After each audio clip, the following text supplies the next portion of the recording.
Hi guys, how are you? I expect that all of you must be enjoying your life and this is really great to see you again. और फिर मैं आपके सामने उपस्थित हुआ हूँ एक और कूल चैप्टर लेके। जैसे कि आप जानते हैं कि हॉवर्ड की वीडियोस में आपको कोई ऑर्डिनरी चैप्टर नहीं मिलेगा। आप किसी भी स्टैंडर्ड से बिलोंग कीजिए, आपको हमेशा एक यूनिक चैप्टर मिलेगा मेरे साथ पढ़ने के लिए। और आई रियली अप्रिशिएट कि that you all have actually taken keen interest towards our chapters and given positive feedbacks as well as मैं देख रहा हूँ कि चैप्टर्स की बहुत इम्पेशेंटली प्रतीक्षा की जाती है और मुझे अक्सर जो स्टूडेंट्स रेगुलरली चैप्टर्स देखते हैं तो वो मुझसे पूछते रहते हैं कि सर कब आपका न्यू चैप्टर अपलोड होने वाला है यूट्यूब पर। Now, as you know that the winter season has approached and the days have grown shorter, so really I get little time to just put up these videos on YouTube, but I try my level best to upload these videos. Time बहुत कम मिल पाता है, but अपने hectic schedule से समय निकालकर मैं कोशिश करता हूँ कि आपके साथ मैं नियमित रूप से जुड़ा रहूँ। थोड़ा सा हिकअप आ सकता है, लेकिन डोंट वरी, ये चैप्टर्स इस तरह से ही आपके पास आते रहेंगे। तो गाइज, हमने अभी 2 पर्सनालिटी ट्रेट्स के चैप्टर पढ़ चुके हैं और दोनों इसमें अपलोडेड हैं। और जो बंदे अभी नए हैं और पुराने चैप्टर्स उन्होंने नहीं देखे हैं, आई स्ट्रांगली रिकमेंड कि that you go back and just go through those last 2 chapters and you would really find very special and cool words. जो वर्ड आप पढ़ने जा रहे हैं, they are not vocabulary of ordinary people and this vocabulary constitutes the vocabulary of some elite speakers, and really when you employ these words in your spoken, so you must be interpreted as an eloquent speaker, as an orator. That's my 100% belief. तो देर किस बात की है, हम चलते हैं अपने vocabulary personality traits के 3rd पार्ट की तरफ। और हमारा जो पहला स्पेशल वर्ड आप आज पढ़ने जा रहे हैं वो है हमारा ट्रेल ब्लेजर। तो गाइज, ट्रेल ब्लेजर और इसी का सिनोनिम होता है पायनियर। जो मैं वर्ड्स बोल रहा हूँ स्क्रीन पर आपके सामने आते रहेंगे और आप सब साथ साथ नोट्स भी बनाएंगे। तो ये ट्रेल ब्लेजर क्या होता है? एक्चुअली ट्रेल गाइज एक लाइन होती है आपका, और ब्लेज होता है खींचना।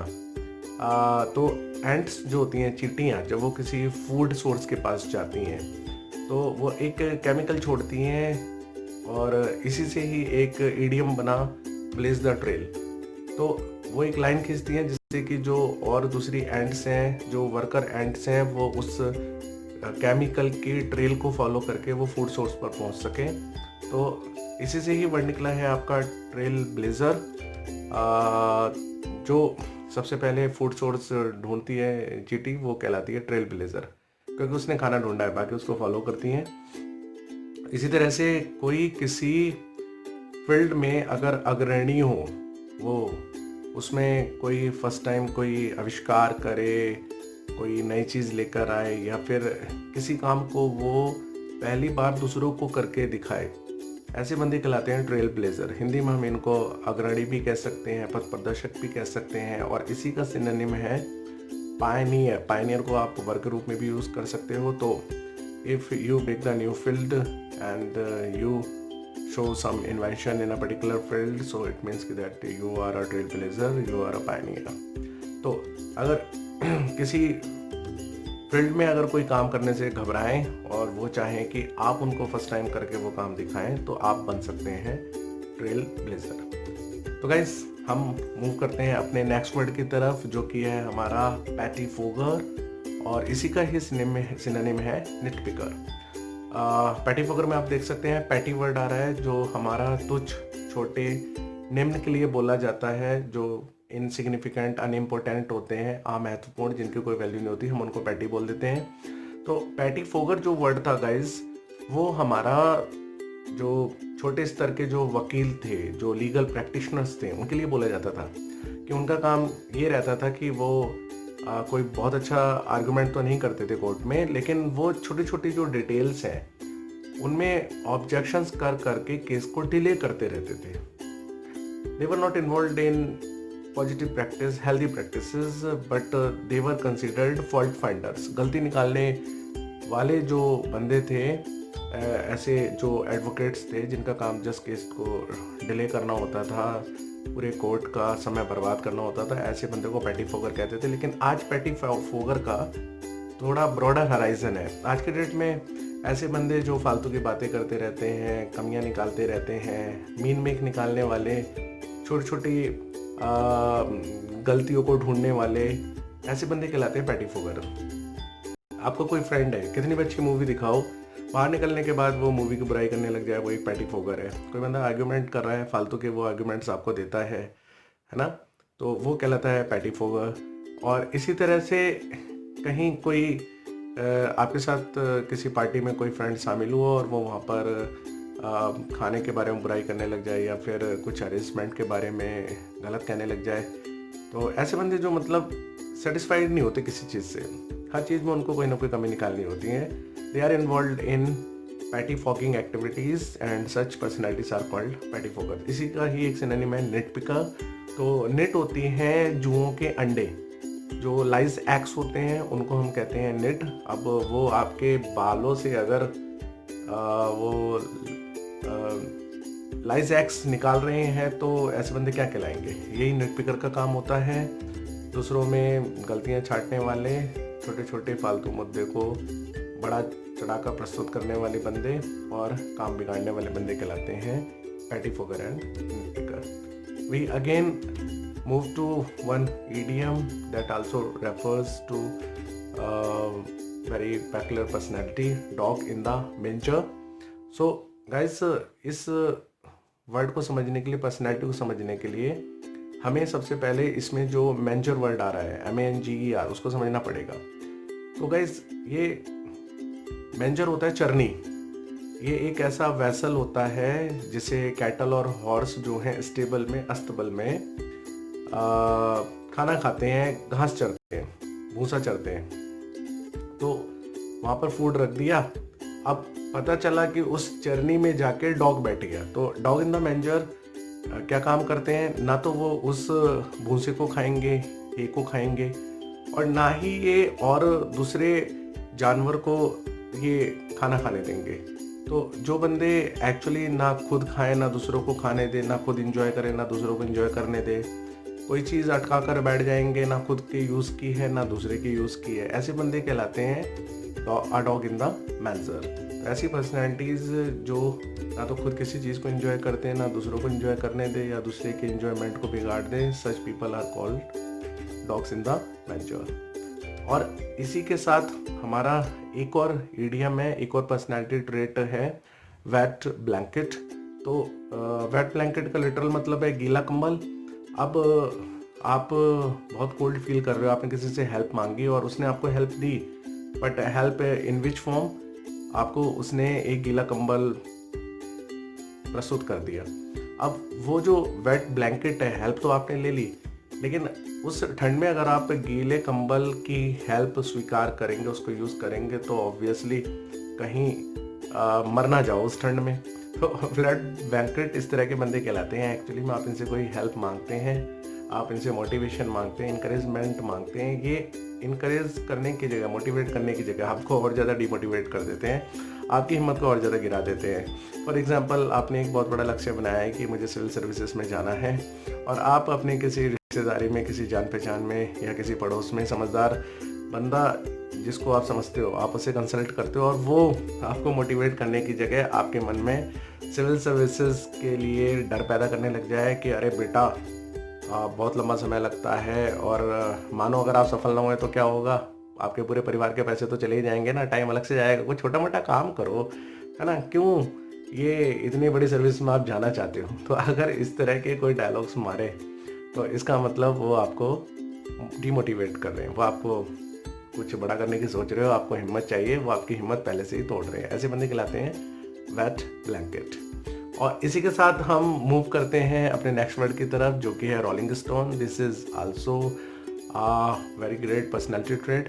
तो अगर कभी आप रिवर्स में नहाने गए होंगे तो नहाते हुए आपने फील किया होगा अपने पैरों में कुछ छोटे मोटे जो पत्थर होते हैं, पेबल्स होते हैं, उनको पानी के साथ मूव करते हुए।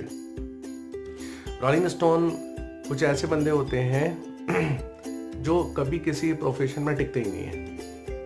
ये ना तो इनका कोई एक्चुअली फिक्स्ड पैटर्न नहीं रहता, इनका कोई फिक्स्ड गोल नहीं है, कोई फिक्स्ड ड्रीम नहीं है। इनका मन घूमता रहता है चारों तरफ। तो ये लुढ़कने वाले पत्थर होते हैं, बिन पैंदी के लोटे कह देते हैं इन्हें। ये इनके कुछ फिक्स्ड आइडियाज़ नहीं होते हैं। कल को इनको एस्ट्रोनॉमर बनना है, थोड़े दिन बाद ये सिविल सर्विसेज में जाना चाहते हैं, कुछ दिन बाद ये IIM से MBA करना चाहते हैं। सो their dreams are not fixed, their objectives are not fixed, even their family members are very much confused actually listening to their dreams and listening to their ideas. तो ऐसे बंदे जो एक चीज़ पर नहीं टिकते हैं, they are called rolling stone. इसके बाद गाइज हमारा जो नेक्स्ट वर्ड आता है वो है बंगलर, और इसी के दो सिनोनिम्स हैं जो कि है बॉचर और बॉजर। आपके सामने स्क्रीन पर लिखे हुए हैं। ये तीनों में से अगर आप ER हटा देंगे तो हमें वर्ब भी मिल जाएगा, बंगल, बॉच एंड बॉज रिस्पेक्टिवली। और तीनों वर्ब्स का मतलब होता है काम खराब करना। तो इससे आपको पता चल रहा होगा कि कुछ ऐसी पर्सनैलिटीज़ जो केवल काम बिगाड़ने के लिए कहीं पर रहते हैं, इनका मेन पर्पस होता है काम बिगाड़ना, चीज़ों को ख़राब करना, किसी चीज़ की सुंदरता को ख़राब करना। ऐसे बंदे कहलाते हैं बंगलर्स, बॉचर्स या बॉचर्स। आप इनसे किसी अच्छे काम की अपेक्षा नहीं कर सकते क्योंकि ये इतने कॉम्पिटेंट नहीं होते and their main purpose is और their actually concern is to mar the beauty of the things, to destroy the things. तो काम खराब करने वाले बंदे कहलाते हैं आपके ये सब। इसके बाद हमारा एक वर्ड है लाउट, और इसी के सिनोनिम है चर्ड। सो ये जो लाउट और चर्ड होते हैं ये स्पेशली ये एक जेंडर स्पेसिफिक वर्ड है। ये पुरुषों के लिए, लड़कों के लिए यूज़ किया जाता है। ऐसे बंदे जो बदतमीज होते हैं, असभ्य होते हैं और थोड़े से ढीठ किस्म के होते हैं, आंसर बैक करते हैं, जुबान लड़ाते हैं, गाली गलौज करते हैं, बोलने की तमीज़ नहीं होती। ऐसा लगता है कि ये बहुत असभ्य समाज से आए हुए हैं। ऐसे बंदों को हम कहते हैं लाउट और चल। तो ये बंदे बहुत अग्रेसिव होते हैं, लड़ने के लिए तैयार रहते हैं और बदतमीजी की तो ये पूरी पराकाष्ठा लांघ चुके हैं। तो आपके आस पड़ोस में कुछ इस तरह के बंदे हैं जो हमेशा गलत कंपनी में रहते हैं, लड़ने के लिए तैयार रहते हैं और मुँहजोरी करते रहते हैं। उनको आप भी अवॉइड करते हो कि शायद आपका इनके साथ बात करके टेम्पर हाई ना हो जाए या फिर आपके लिए कोई समस्या खड़ी नहीं हो जाए। तो इस तरह के जो नौजवान होते हैं, पुरुष होते हैं, उनको हम कहते हैं लाउट और चल, जो असभ्य बदतमीज़ कहलाते हैं। इसके बाद हमारा जो नेक्स्ट वर्ड है वो है ब्रूट। ब्रूट भी कुछ कुछ मिलता जुलता वर्ड है but it is the word of extremity. So जो बंदे ऐसा लगता है कि बिल्कुल जंगल से निकल कर आए हैं, इतने ज़्यादा असभ्य होते हैं, निर्दयी होते हैं। स्पेशली ये क्रूर और निर्दयी बंदे के लिए बोला जाता है। आपने किसी वाइल्ड एनिमल को देखा होगा और कभी आप अगर एनिमल चैनल्स लाइक डिस्कवरी या नेट जियो देखोगे तो वहाँ पे वाइल्ड एनिमल्स कैसे जो अपने विक्टिम्स, अपने जो प्रे है उसको रिप ऑफ करता है, उसके जब मीट को वो चीरता फाड़ता है, तो वही ऐसे बंदे ब्रूट कहलाते हैं। तो हम अगर किसी क्रूर और निर्दयी बंदे के लिए जब कोई वर्ड यूज़ करना चाहते हैं तो this is the right word here, brute, जिसके अंदर संवेदना नाम की चीज़ नहीं होती, दिल नाम की चीज़ नहीं होती, बिल्कुल पाशविक नेचर होता है, जंगली पशु जैसा बर्ताव दिखाते हैं, है ना, बिल्कुल वाइल्ड और सैवेज। ऐसे बंदे कहलाते हैं हमारे ब्रूट। इसके बाद हमारा नेक्स्ट वर्ड है डिमागॉग।